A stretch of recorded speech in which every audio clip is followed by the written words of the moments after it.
Hi hello ಎಲ್ರಿಗೂ ನಮಸ್ಕಾರ. ನಾನಿವತ್ತು ಮಟನ್ ಬಿರಿಯಾನಿ ಮಾಡ್ತಾ ಇದ್ದೀನಿ. ಅದಕ್ಕೆ ಏನೆಲ್ಲ ಬೇಕು ಅಂತ ಹೇಳ್ತೀನಿ. 2 ಈರುಳ್ಳಿ, 2 ಟೊಮೆಟೊ, 1 ಕಟ್ ಪುದೀನ, ಕೊತ್ತಂಬರಿ, ಶುಂಠಿ, ಬೆಳ್ಳುಳ್ಳಿ ಮತ್ತೆ ಮೆಣಸಿನ್ಕಾಯಿ, ಹಸಿಮೆಣಸಿನ್ಕಾಯಿ, ಈರುಳ್ಳಿ. ಇದು ರುಬ್ಬೋದಕ್ಕೆ ಒಂದೊಂದು ಕಟ್ ಇರಲಿ ಪುದೀನ ಮತ್ತೆ ಕೊತ್ತಂಬರಿ ಸೊಪ್ಪು. ಈ ಥರ ನೈಸಾಗಿ ರುಬ್ಕೋಬೇಕು. ನೆಕ್ಸ್ಟ್ ಮಸಾಲಾಗೆ ಉಪ್ಪು, ಅರಿಶಿನ, ಧನಿಯಾ, ಮೆಣಸಿನ ಹುಡಿ ಮತ್ತೆ ಜೀರಿಗೆ. ನೆಕ್ಸ್ಟ್ ಇದು ಕಸೂರಿ ಮೇಥಿ, ಲೆಮನ್, ತುಪ್ಪ, ಮೊಸರು. ಇನ್ನು ಅಕ್ಕಿ 1 kg ತಗೊಂಡಿರ್ಬೇಕು. ಅದನ್ನ ನೀರಲ್ಲಿ ಚೆನ್ನಾಗಿ ತೊಳೆದು ಎತ್ತಿಟ್ಕೋಬೇಕು.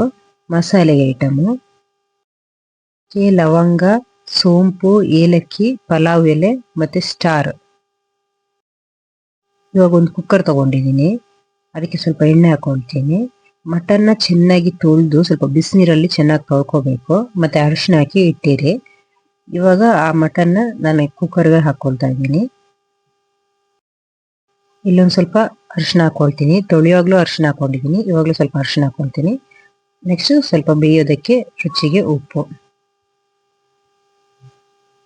ಇವಾಗ ಇದಕ್ಕೆ ಸ್ವಲ್ಪ ನೀರು ಹಾಕಿ ಇದನ್ನ ಚೆನ್ನಾಗಿ ಬೇಯೋದಕ್ಕೆ ಬಿಡಬೇಕು. ಒಂದು 4 ವಿಜಿಲ್ ಬೇಯೋದಕ್ಕೆ ಬಿಟ್ಟರೆ ಸಾಕು. ಇವಾಗ ಇನ್ನೊಂದು ಕುಕ್ಕರ್ ತಗೊಂಡಿದ್ದೀನಿ. ಅದರಲ್ಲಿ ಸ್ವಲ್ಪ ಎಣ್ಣೆ ಹಾಕೊಳ್ತಾ ಇದ್ದೀನಿ. ಮತ್ತೆ ತುಪ್ಪ, 1 ಸ್ಪೂನ್ ತುಪ್ಪ. ಇವಾಗ ಮಸಾಲೆ ಐಟಮ್ ಹಾಕೊಳ್ತಾ ಇದ್ದೀನಿ. ಚಕ್ಕೆ, ಲವಂಗ, ಸೋಂಪು, ಏಲಕ್ಕಿ, ಸ್ಟಾರ್, ಪಲಾವ್ ಎಲೆ ಇದನ್ನೆಲ್ಲ ಹಾಕೊಂಡಿದ್ದೀನಿ. ನೆಕ್ಸ್ಟ್ ಸ್ಲೈಸ್ ಆಗಿ 2 ಈರುಳ್ಳಿ ಕಟ್ ಮಾಡಿ ಇಟ್ಕೊಂಡಿದ್ದೆಲ್ಲ ಅದನ್ನ ಹಾಕೊಂಡಿದ್ದೀನಿ. ಇದು ಸ್ವಲ್ಪ ಬ್ರೌನ್ ಬಣ್ಣ ಬರೋವರೆಗೂ ಚೆನ್ನಾಗಿ ಹುರ್ಕೊಳ್ಬೇಕು. ಇದು 2 ಟೊಮೆಟೊ ಚಿಕ್ಕ ಚಿಕ್ಕದಾಗಿ ಕಟ್ ಮಾಡಿ ಇಟ್ಕೊಂಡಿರೋದು ಅದನ್ನು ಹಾಕೊಳ್ತಾ ಇದ್ದೀನಿ.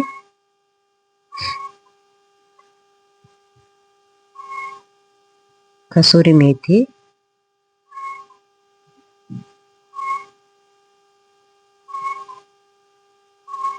ಒಂದು ಕಪ್ ಮೊಸರು, ಇದನ್ನೆಲ್ಲ ಹಾಕಿ ಚೆನ್ನಾಗಿ ಫ್ರೈ ಮಾಡಬೇಕು.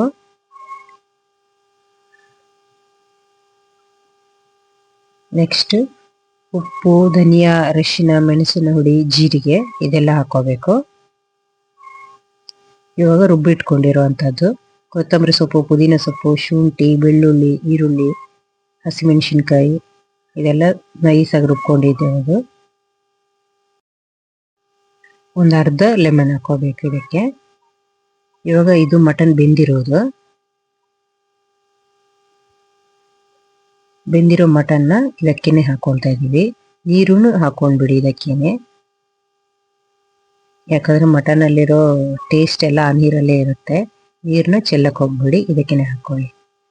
ಇವಾಗ ಅಕ್ಕಿ 1 kg ಅಕ್ಕಿನ ತೊಳೆದು ಹಂಗೆ ಎತ್ತಿಟ್ಕೊಂಡಿದ್ವಿ ಅದನ್ನ ಹಾಕೊಳ್ತಾ ಇದ್ದೀನಿ.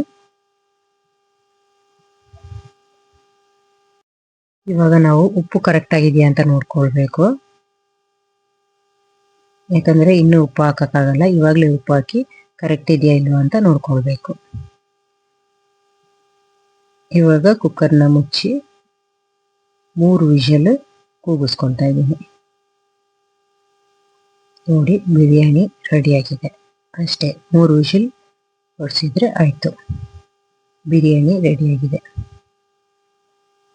ಸಿಂಪಲ್ ಆಗಿದೆ, ಈಸಿಯಾಗಿದೆ. ನೀವು ಒಂದ್ಸರಿ ಟ್ರೈ ಮಾಡಿ. ತುಂಬ ಕೆಲಸನೇ ಇಲ್ಲ ಇದಕ್ಕೆ. ಅನ್ನನೂ ಅಷ್ಟೇ ಉದುರು ಆಗಿದೆ. ಪ್ಲೀಸ್ ಲೈಕ್ ಮಾಡಿ, ಕಮೆಂಟ್ ಮಾಡಿ, ಶೇರ್ ಮಾಡಿ ಆ್ಯಂಡ್ ಸಬ್ಸ್ಕ್ರೈಬ್ ಮಾಡ್ಕೊಳ್ಳಿ.